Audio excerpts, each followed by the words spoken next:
So let's have a look at solving Bob's problems. The more problems you solve for Bob, the more Bob will communicate your expertise for you. And this is a really important principle to understand. Authority is established through what people say about you, not what you say about yourself. And I want you to pause here and really think about that. If someone says something about themselves and says, I'm really good at this, and you hear that, your response typically will be, that's interesting. I don't know if I believe you, but that's interesting. If you know that person really well and you know they're not boasting, you might say, yeah, that's okay. Yeah, I can see that. But if someone else says, this person is such a good dancer, or this person is such a good ice skater, you're going to think, oh, that person must be a good dancer or a good ice skater. This concept is core to online marketing and it's known as social proof. And it can be seen in reviews, social media responses, and comments on your website, etc. So have a think about this. When you buy from Amazon, you buy on the strength of the social proof of the reviews of the product. If there's two products on Amazon, you're going to buy one. One has stronger social proof than the other. One has 4.5 stars and lots of comments, and one has 4 stars and not many comments.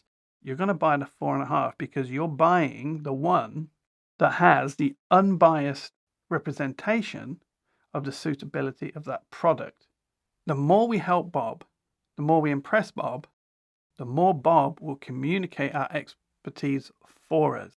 And that's when a marketing campaign really starts to take off, when other people start to sell our product for us. So maybe we run a holiday home and then we create a social experience where we encourage people to share their experiences on social media. We might do that on Instagram, for instance. If we get lots of people talking about that experience that they had and about how good it was, they start to sell the product for us. If we were selling a product on Amazon or even on our own site, one of the things we would focus on is building up a good review system where people can share their experiences of the product. Now, a lot of companies shy away from this because they try to avoid any negativity being said about their products. But that's going to happen anyway. So by taking control of the process, by taking control and promoting that activity, we can create a situation where the communication from Bob is really good. And even when we get a bad situation where Bob is saying something bad, how we respond to that, how we deal with that can help us to sell the product. So if Bob says, TV arrived, didn't work, and our response is, well, you're a bit of an idiot, you didn't set it up right, and we tried to tell you that in the emails, what we're saying to people is avoid us.